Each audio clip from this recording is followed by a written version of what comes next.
Say welcome. Sorry, it just chattered at me.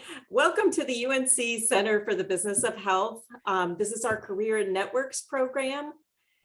It is a constellation of resources meant to educate and create community around the continuously evolving healthcare ecosystem. Career Networks is the vision of many CBOH partners and has been vetted by students, alumni, and board members as a resource expanded for the greater audience in hopes of a more diverse and dynamic exploration of the global healthcare landscape. So tonight, as part of our Explore Arena in the Networks program, we are going to have a conversation with two wonderful partners that we have. First, Eric Rosenbaum, President and CEO of Project Renewal, and David Pulliam, who is the Director of Government Affairs with Gilead Sciences. Tonight, we're going to be discussing policy. And as everybody knows, policy is very deep and broad. So this is going to be really interesting to talk a little bit about policy in the realm of health, how, our guests have moved into that space, but also maybe a little bit about the future of that space. So again, we encourage audience members to ask questions at any time, but I will be asking some moderator questions, stopping between every couple and opening up to the audience. So I'd like to start first with our guests. They can introduce themselves a little bit more fully than I did, and I will start with David. So David, the floor is yours. Thanks, Suzanne. Hi, everybody. My name is David Pulliam. As Suzanne said, I'm Director of Government Affairs at Gilead Sciences. I was a UNC undergrad and made my way up to DC and worked on the Hill for two members of Congress before moving into the private sector and working as a lobbyist for Gilead Sciences. I handle a lot of our portfolio of therapeutic areas, including HIV, hepatitis C, and some oncology work, and look forward to being to having a great conversation tonight. Terrific, thank you. And Eric? Hi, I'm Eric Rosenbaum, and for the last 3 years, I've been the president and CEO of Project Renewal, which is one of New York City's largest and oldest nonprofits providing healthcare, housing, and employment services to homeless New Yorkers, most of whom are suffering from mental illness, substance use disorders, chronic diseases, and histories of criminal justice involvement. We have about 1,000 employees and serve around 13,000 people a year, 1,000 of them in permanent housing apartment buildings that we've owned and developed, another 1,000 in transitional housing or shelters that we own or operate in partnership with the city. And we're a federally qualified health center that delivers primary care, psychiatry, and other forms of medical care to our clients. I'm actually a big career shifter. I started off as a biologist, came to UNC, got both a master's in public health and then my MBA at Chapel Hill, worked as a management consultant up in Boston in biotech and pharma. This was at the beginning of the biotech industry. I then was recruited to Colgate-Palmolive to be the global director of strategic planning for new product development. And after about 6 years, shifted from being an individual contributor in that strategic role to an expat based in Bombay, India, for 3 years, developing Colgate's supply chain in India and then in Asia. I came back to the US literally just before 9/11, had a big career crisis, and ended up making a shift into the nonprofit sector, and became the chief operating officer of a large women's shelter and housing organization here in the city, which is how I I got to the place I am today. So I've done a bunch of different things along my path here. Love to hear, in all honesty, the just kind of myriad of different pathways that people take to where they are today. So thank you both for introducing yourselves. Again, I didn't introduce myself. I'm Susanne Killian, and I'm the Associate Director, Academy Lead of the Center for the Business of Healthcare. And I have Erin Leach here, who is our program coordinator, who puts all of these wonderful panels together. And so we are just glad that we have all of our guests here tonight. So I'm going to kind of back up again, starting from that kind of perspective of maybe even if you're a career switcher, or how do people get into their careers? So what steps did both of you all take to get to the careers where you are now? I know, Eric, you kind of mentioned a few things, but what did that really look like for both of you all? Well, I mean, considering that for a lot of my career, I had the word strategic planning in my job title, I have to admit that my career is probably the least strategically planned thing I've done in my life. I could never have imagined that I would end up where I am today from where I started. And I actually don't know what lesson to take from that, except that I was probably more outer directed than inner directed for a lot of my career.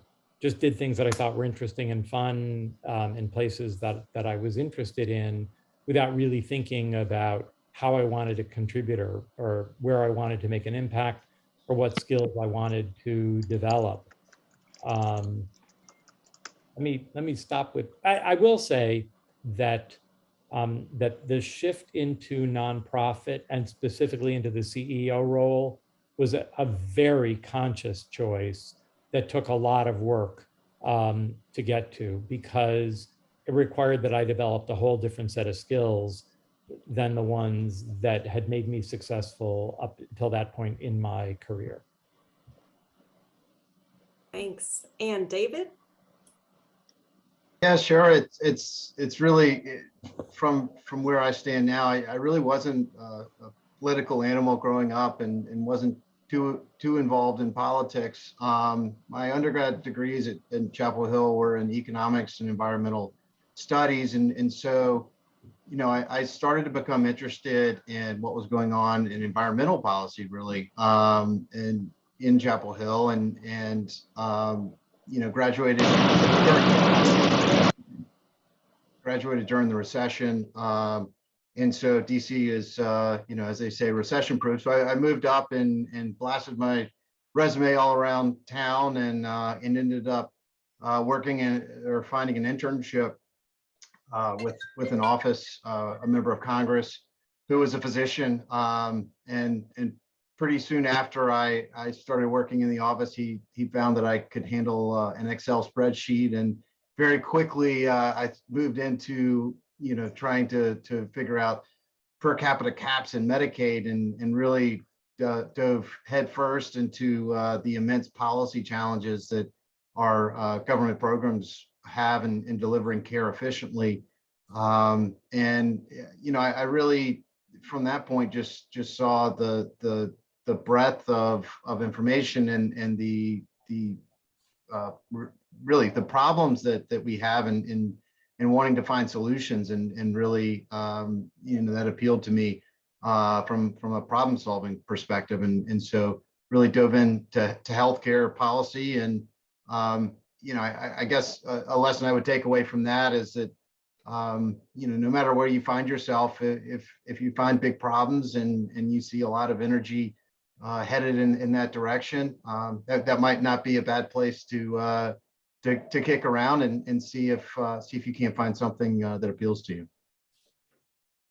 That's terrific. And again, I think both of you all expressed that sometimes you just have to learn as you go. It's not, a lot of students get very concerned. They're like, what's the right path? What is, you know, the specific path? And I'm not really sure. That's very hard to give them an exact path, because there are so many. And both of you all kind of touched on what my next question is, this skill set, maybe a skill set that you've cobbled along the way that have made you successful where you are now, and maybe even moving forward. This might not be your last iteration. So can you all tell me what are those skill sets that you feel that you've gathered along the way that are helping you to be successful at this point?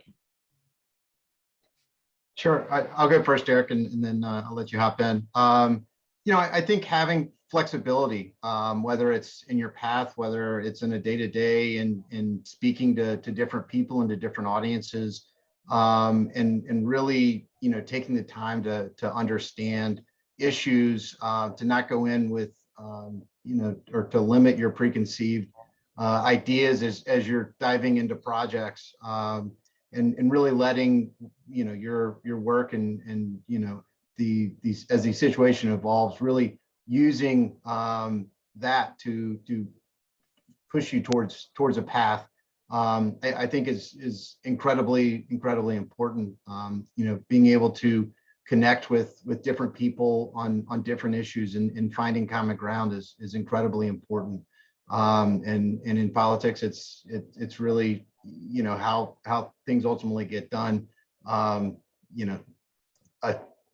don't know if you can see that on a day-to-day basis, read the newspapers, but at the end of the day, compromises do need to be made, and I think as long as you're grounding yourself in good policy, the politics ultimately will take care of itself. So I think it's really leaning in on that flexibility as to problem solve is incredibly important.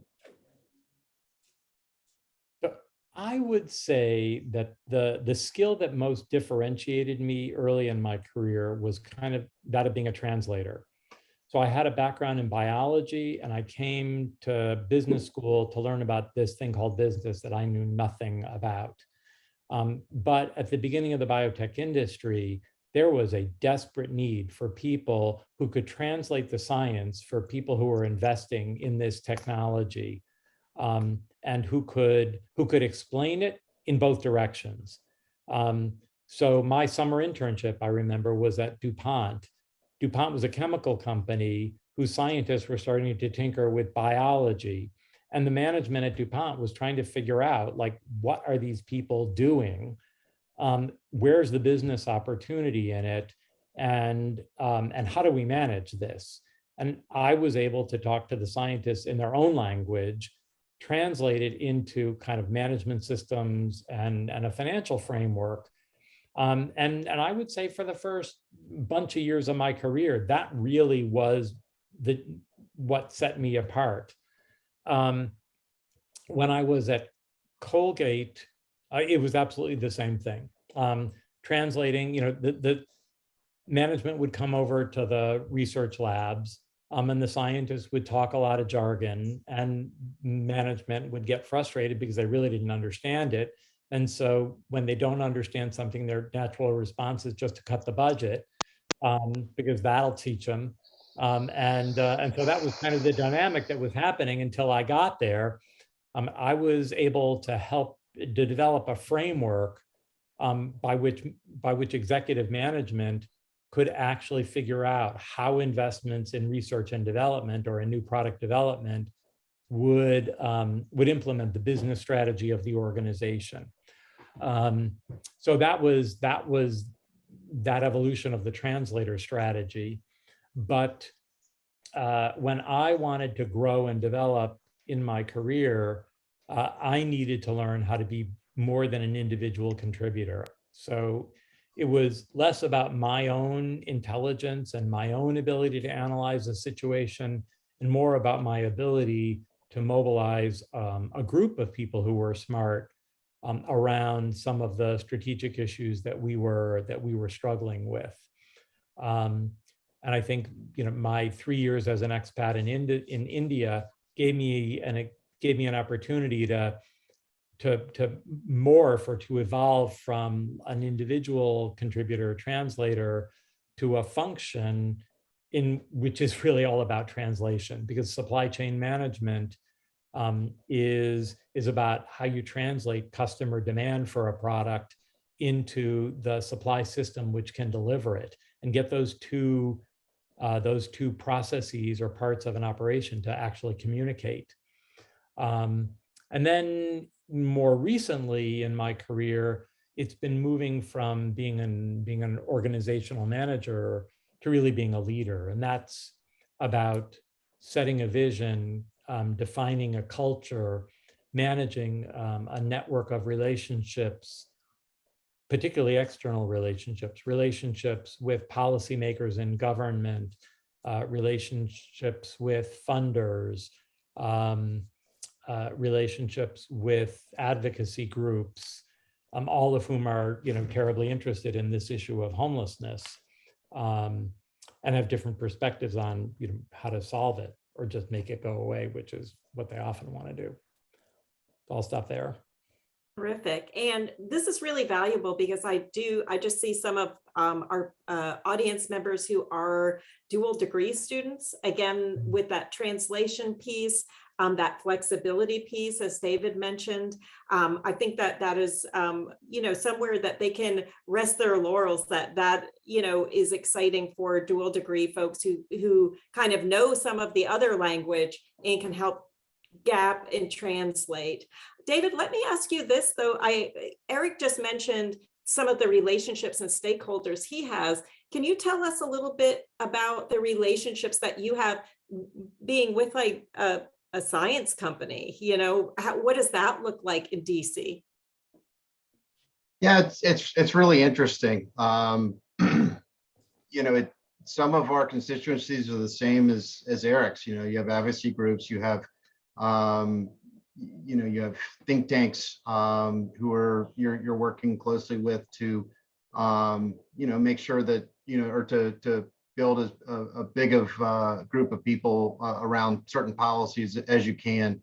From a company like Gilead's, where we have a really strong focus on HIV. It is the ability to really take the science that we do and distill it into a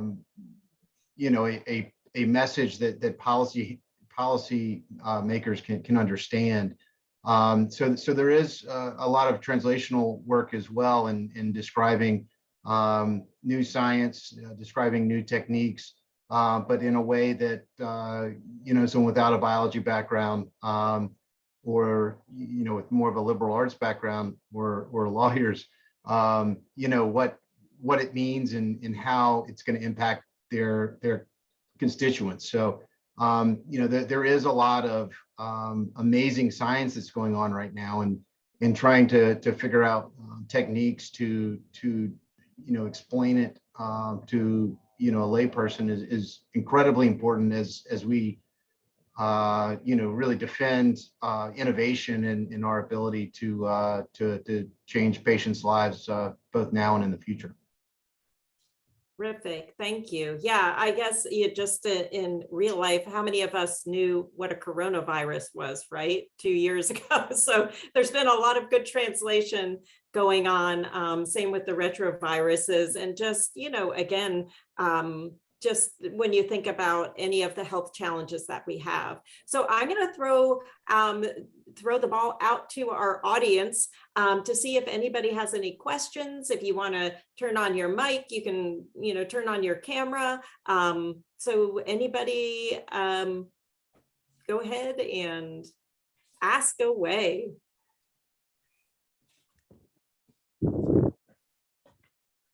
Oops, Erman?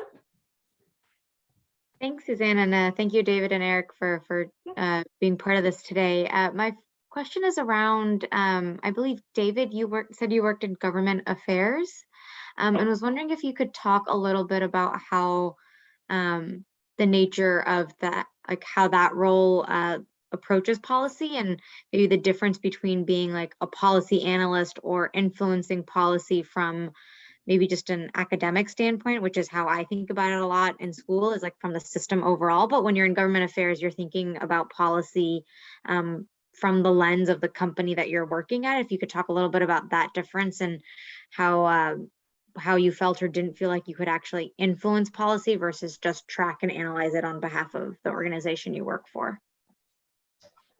Yeah, great question. And so Gilead, like most of our biopharmaceutical peers, we have big policy shops as well.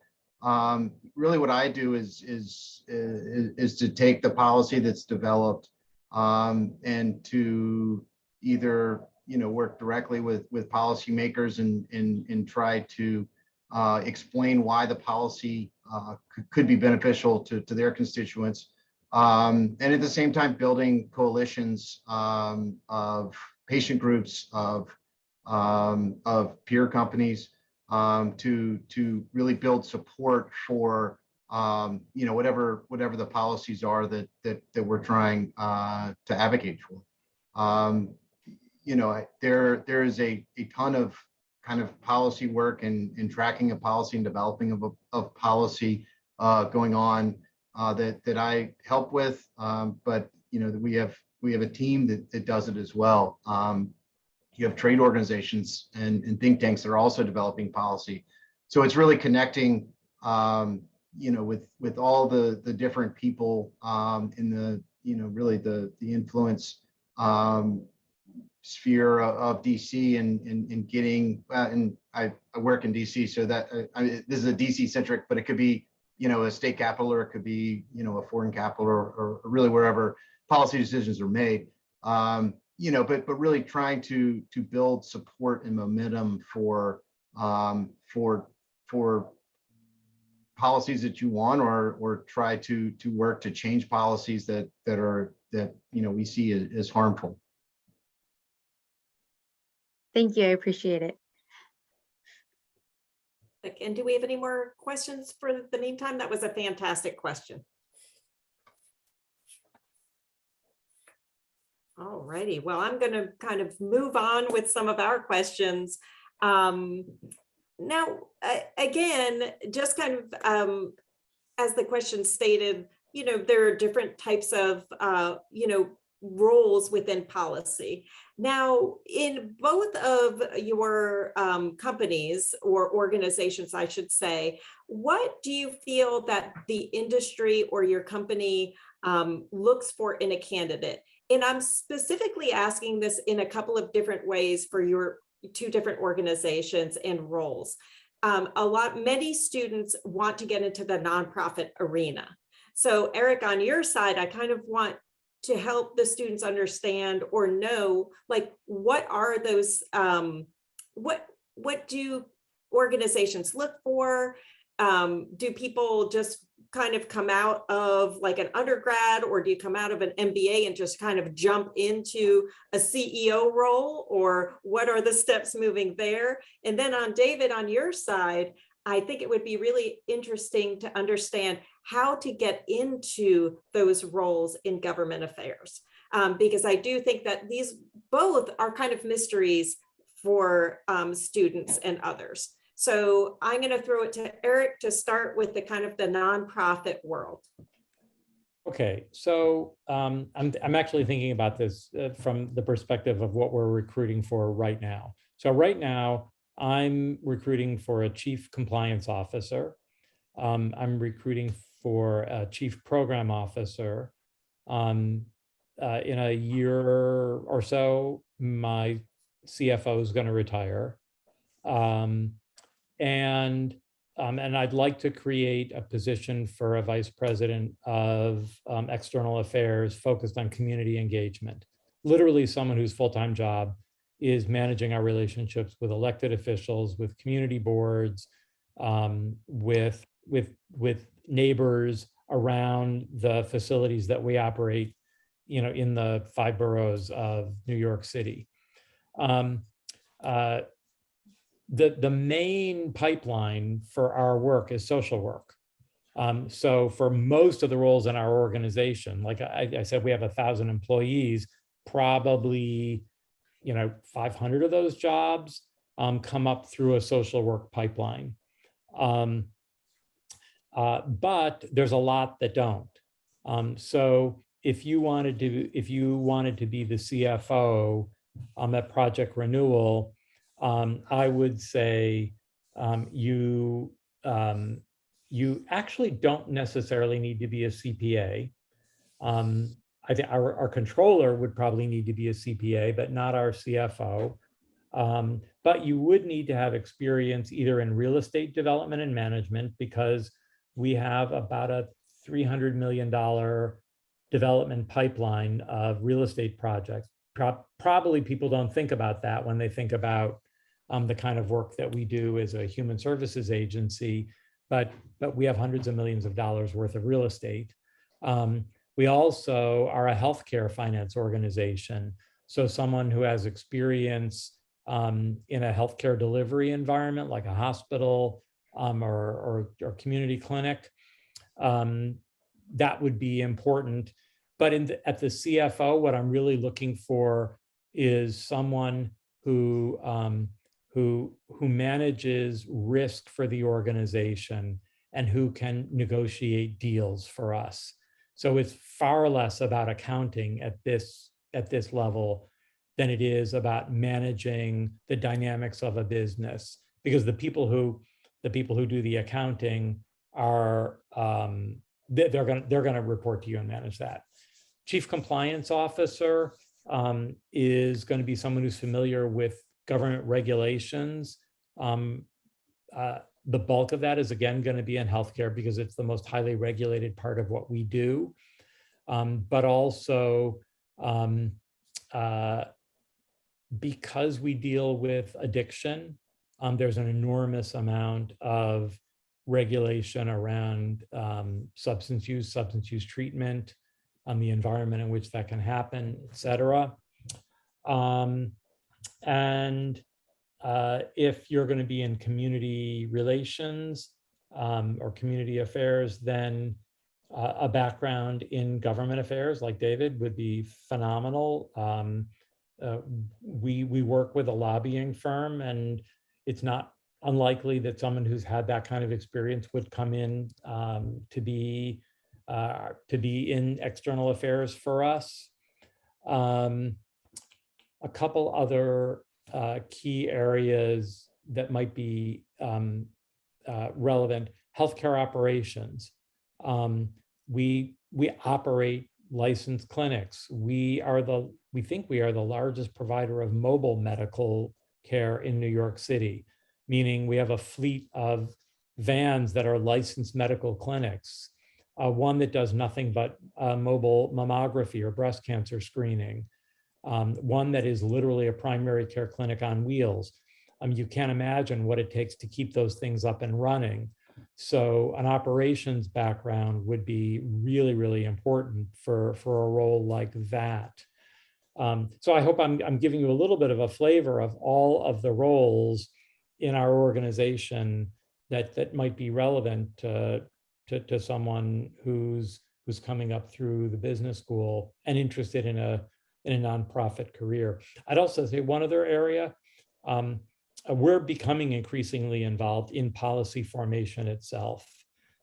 We published a policy paper on single adult homelessness in New York City and did a macroeconomic analysis trying to guide an incoming administration, which is going to take place January 1st, around what kind of policies would be effective at managing homelessness, both from an ethical and a social work policy, but also from an economic framework. So those are some roles. Terrific. And that's, I think, really helpful because I sometimes, again, as I said before, it's kind of mysterious as to what types of roles are available, what types of candidates you're looking for. But it does seem to be very, open, and you're looking for people who might have a myriad of skills. So this is fantastic. Now, David, on the other side, I know you kind of told us a little bit about how you moved in to kind of that government affairs within Gilead, but what do you see as a number of routes? Again, both of you all say, well, you've got to, we want somebody to know about policy, et cetera. Well, how do students go ahead and do that to kind of get into your arena? Yeah, I mean, I think, I have a bit of a bias, but, I think working for government is and developing policies is the best way to learn it. You actually don't have to, it's, as we talked about earlier, it's very much a learn on the job kind of deal. But, it's really important to understand kind of the nuts and bolts of how a policy, how a bill's written, how to develop champions for policy, and how to use relationships to really push forward and where you can include policies that might have a chance to get into law. And outside of that, and well, I'll start with saying, and to get on the Hill, there's plenty of ways to do it. You can show up in DC and be an intern. A lot of the medical societies have fellowships where you can take a policy fellowship and be, put into a Senate office, for instance. And, you work on health policy for 6 months or, whatever. And you're really embedded into that office. You can go work on political campaigns. That's also a route that people take to get on the Hill. But it's really just getting your foot in the door, and then making the most of your opportunity once you're there. The one other place I guess that I would be remiss to not mention is think tanks, and trade groups. You could go work and develop policy and there, and then move to the Hill and build relationships and get the government side of things. But there's a lot of great work that's done in think tanks and trade organizations on specific policies. So if there's a type of health policy that you're really interested in, go see where that might align with a trade group and see if you can't go work from there. Outside of the government, working for the government and then coming out, I've seen instances where someone was working in-house in a policy shop for a company, and whatever the policy was complicated enough where they started to take a bunch of meetings on the Hill and really built that side of their resume, just having to be the expert on a single particular issue, and then evolving it and evolving their career from there. There are instances where sometimes public affairs people can do the same route, and then even commercial folks. They are sometimes the best advocates. They're the ones talking to doctors and talking to patients, and have that day-to-day interaction on the ground. That's incredibly valuable to a DC audience that really isn't having those communications, and they can be incredible advocates as well. I could add a few other things. If you're interested in local politics as opposed to national politics, at least here in New York City, every city council member has a chief policy analyst. Every department of government has a policy shop. If you're interested in health policy providers, the healthcare systems, the insurers, and they all have entry-level positions for people. And you don't have to have necessarily a lot of specific expertise. Sometimes it's the analytic skill more than the subject matter knowledge that gets you in the door. And in fact, sometimes being the subject matter expert becomes a dead end, because you become so known as the person who knows the most about this that no one's interested in you for anything else. And that's kind of a risk on some of that stuff. Yeah, I would echo what Eric said. It's the analytic skills that I've seen that people are most looking for. You can always teach, or you can generally teach people policy, but the way of looking and assessing an issue is really important and what people are looking for. for those entry level positions. And also communications. Sometimes the more someone knows about something, the harder it is for them to explain it in the 30 seconds to a minute that a legislator has to decide whether they're going to be interested in this or not. Really working on how to distill what's important out of a complicated and messy issue is a huge skill. That's terrific to hear. And that flows into my next question, which was going to be, we all, I know a number of this folks in the audience are MBA students as we speak. So what do you feel is the value, like what skills specifically from your MBA program do you feel that make you more valuable, or that you just use on a consistent basis in what you do today, or in what you've done to get to where you are now? For me, so coming from science, some of the basic fundamentals of business were hugely important to me.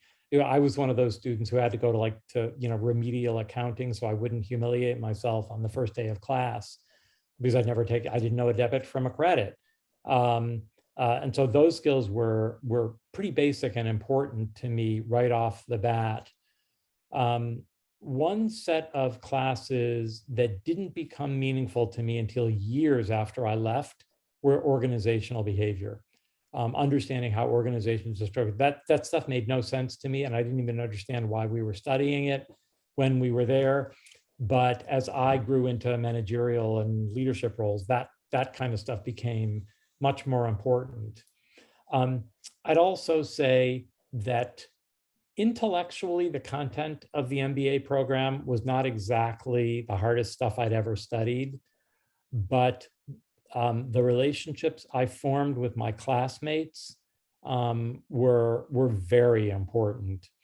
And I wish I had paid more attention to maintaining relationships with my classmates after I left business school, because some of them went on to do really interesting and important things. And it's a little bit weird to reach out to someone 20 years later if you haven't stayed in contact, while you were, in your early stages of your career. But it's as much about the relationships actually as it is about the content, I think. Yeah, no, that's certainly really important. Yeah, for what my takeaways, it's really building that mindset of problem solving. But you also layer in the marketing and the sales, and really the way that you present information is so important to communicate with the audience in a way that to get them over your side, so to speak. It is so important on how you develop those messages, how you develop those arguments. I also, a lot of the kind of back and forth in class, and being quick on your feet and as you're analyzing specific issues is hugely important to what I do on a day-to-day basis. And I think just generally in life, it's a great skill that was really important for the MBA, and so that's where I would really lean on as we move forward. I'm going to pause again to see if we have any questions from our audience. Any hands coming up? Well, I do have a question, because I know both of you all have spoken a lot about relationships. And just saying, like in the MBA, you kind of learn how to give a proposal, persuade people. Are you both just naturally diplomatic people? Or was this learned? Did you ever make some mistakes, step on some toes you shouldn't have? Can you tell us a little bit more about that? Because this is such a relationship-based, stakeholder-based kind of career area. No, for me, it's a skill that I have to work on every day. I'm not naturally inclined to continually push and make little touches in contacts on a day-to-day basis. I think you have to develop whatever a system that works for you, whatever that might be, in trying to build out your contacts and to keep those relationships fresh. Relationships will continue to be important no matter what the next job is or what life throws at you next. And so it's so important to continually refresh those relationships, make sure whether it's just a quick happy birthday or whatever it might be to just touch base, make sure people still know that you're out there is incredibly important. So because when you need when you actually do need to talk business, it's you're not coming in cold from, hey, I talked to you 2 years ago and really need you to help me with this, or really need you to give me a meeting and to listen to me on this issue that's really important. So it's just paramount to keep relationships at least warm, and then from there it really does help your career and help you grow professionally. So I'm going to tell a story which I think is captures this challenge. I worked for a while for a company called Hartz Mountain. It was a pet supply company, and I was responsible for the supply chain. They had a factory in Bloomfield, New Jersey. Most of the employees were Hispanic, and their English skills were pretty limited. It had been a family-owned company. It was acquired by a private equity firm who was trying to kind of professionalize the operations. So I was brought in, and most of my experience up till that point had been more on the individual contributor side, and I was not a good fit in that place. And I had a mentor who was a consultant who had been with GE Medical Systems, and he took me on a walk around the factory one day, and he asked me why people might have thought of me as being arrogant and aloof. First of all, it wasn't so lovely to hear that I was arrogant and aloof. But he asked me why, and I said, well, I think it has something to do with the fact that I come from a very large corporate environment. I'm an MBA. This is a family-owned company where loyalty really has a lot to do with how people are valued here. And also, I'm a gay man and I'm Jewish, and this Hispanic Catholic environment. I don't think people, get me. And his answer was, well, they don't get you because you don't share who you are with them. And so they don't trust you because there's this part of you that they just don't really know. And I thought about that interaction a lot, because he was right and I was right. This place was the wrong place for me.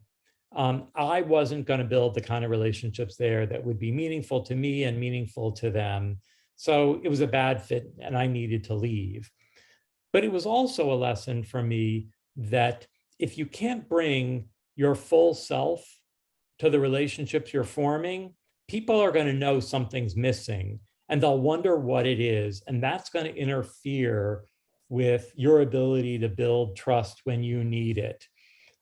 I think this is one of the most important aspects of DEI today.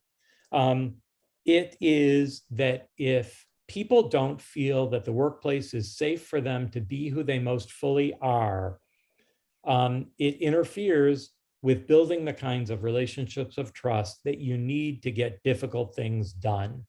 And for everybody, there's a different aspect of that, but finding an environment where you feel it's safe to be who you are.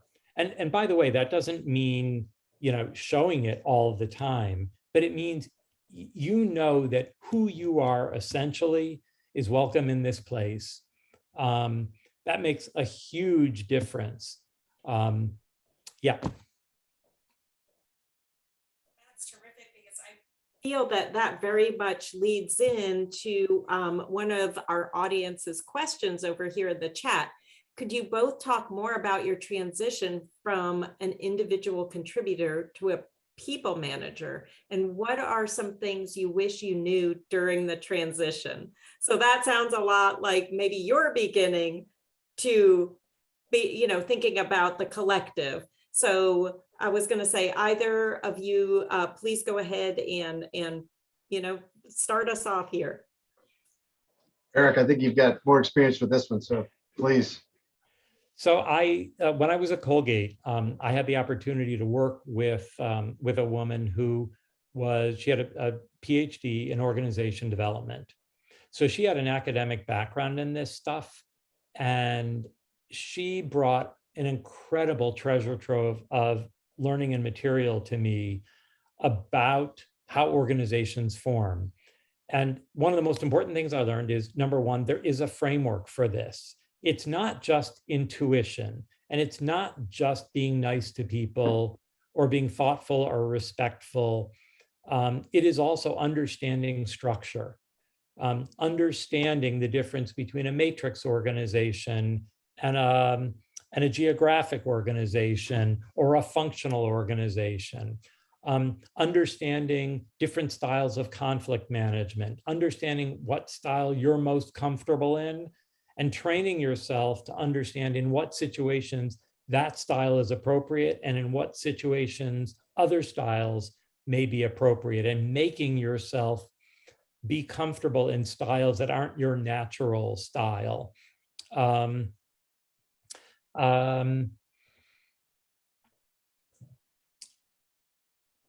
That learning that's hugely important as a basis. Then learning. So my personal paradigm for organization development starts with vision and strategy. Strategy translates to an organization structure, which is literally the organization chart of who reports to who and what functions report where. Once you have that structure, then you have to recruit people to fill that structure, which requires that you have the ability to design jobs and know what the boundaries of one job are and the next. So writing a job description, understanding the competencies that belong in it. What's the job scope? What are the goals and objectives of that job? How will you measure performance?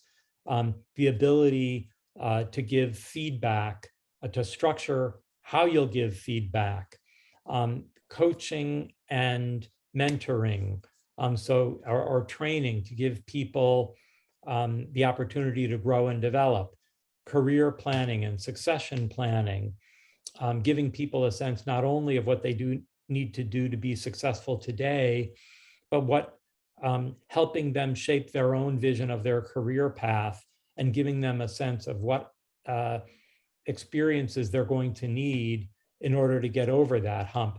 I wish when I was an individual contributor wanting to be a manager, that someone would have had an honest conversation with me about what things they would never take me seriously in and what pathways did that leave for me. So for instance, I'm not an engineer. And for many people, the paradigm is that you can't manage a factory if you don't have an engineering degree. Well, I wasn't going to go back and get an engineering degree. So probably that meant I was never going to manage a factory. If I wanted to be a leader in operations, I needed to find another pathway, because that pathway, which was the main pathway, was going to be blocked for me. But that didn't mean that there weren't other ways to get there. And I wish someone would have been a mentor and shared what those other options were. Having a career map, not only for yourself, but as a leader, building career maps so that everyone doesn't have to do it in the blind. For many organizations, it's possible to say, if this is your entry-level job, here are the ways in which you can grow. Here are the natural evolutions for you. Here are some cross-functional opportunities for you to gain parallel types of experience, because not everything should be a promotion. So all of that is background for becoming a manager. Yeah. I don't know if that helps with the question or not. Terrific. Thank you. And David, any other additions, or are you good? No, I think that was well covered. That was fantastic, very comprehensive. And yep, thank you. That's immensely helpful from our audience, from Linda. So we are moving toward the end already. I can't believe this went so quickly.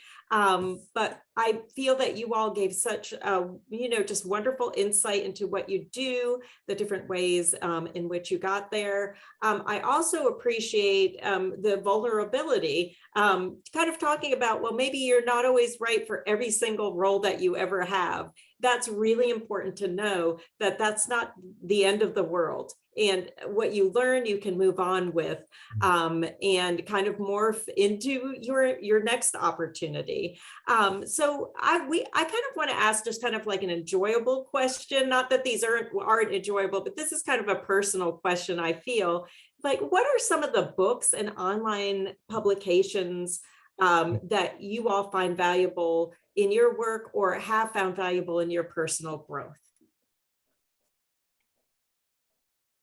Yeah, sure. I'll start, Eric. I think from a work standpoint, the Punch Bowl News is a fun DC rag that is kind of, at least in my eyes, beating out Politico and others, in terms of really talking about the different and changing dynamics. I think they offer a free daily morning email update that's fun to track, for really kind of nuts and bolts, in the weeds inside, in health policy.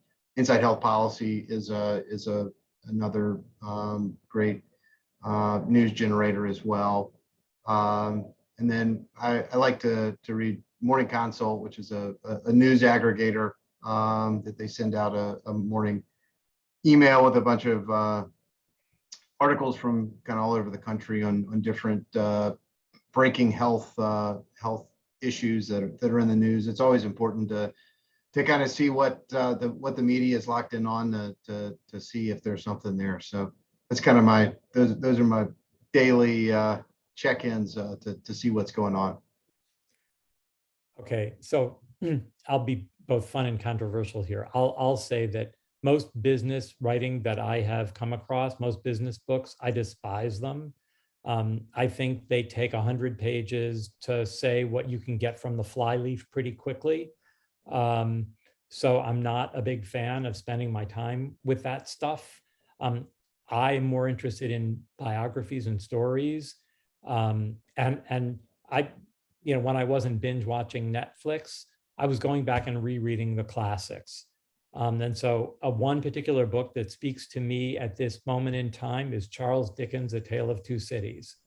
If you're interested in policy, go back and reread that novel, because it is taking, it is the view from London of what is happening in France during the Revolution, in which the royalty, the elites, were being literally beheaded, resulting in a state of anarchy and chaos. All of the same conditions existed in London at the time, but the question Dickens was posing was, maybe there's a different way to resolve this societal conflict. And we better find it if we want to keep our heads. So I'm a big fan of, all of those books that you were forced to read in school, to get a good grade. Go back and reread some of them now with the perspective you have as an adult. There's so much learning, in them. I'll also add any of the books around the pandemic I've just seen that I've read or have been fascinating. Scott Gottlieb's got one out, just to see both what works and what doesn't work in the federal government in the time of a really unforeseen crisis or a foreseen crisis that we were ill prepared for, and to see how individual personalities have helped and hindered our response. It's been really fascinating to kind of look at the quick look back on what's really occurred last year. Awesome. This is always my favorite part of the panels, to kind of, I have this long list. There are so many things I'd be reading all morning, but students really love to know what you all kind of read, and especially professionally. But I think, Eric, you're exactly right. I think my husband and I were just discussing Catcher in the Rye this morning, just from a different lens. So, but again, it's already 6:59. Audience, I'm, just to reassure your time tonight. I'm going to just thank our panelists. And panelists, would it be okay if I went ahead and gave our audience members your emails or contact information if they wanted to have any questions with you all? Of course. Terrific. It'd be fun. Wonderful. And so again, we just thank you so much, both Eric and David, for taking your time tonight. You have fascinating careers. I know students are extraordinarily interested in policy, and these are some conversations we can have as well about informing students maybe of some fellowships or additional opportunities where they can gain skills and experiences within this realm. But again, thank you so much for taking your time. And I'm sure the audience thanks you as well. So I see that them coming in the chat. So again, enjoy the evening, and I will let everybody go and have a wonderful one. So thank you again. Thank you. Great. Have a good evening. Bye-bye.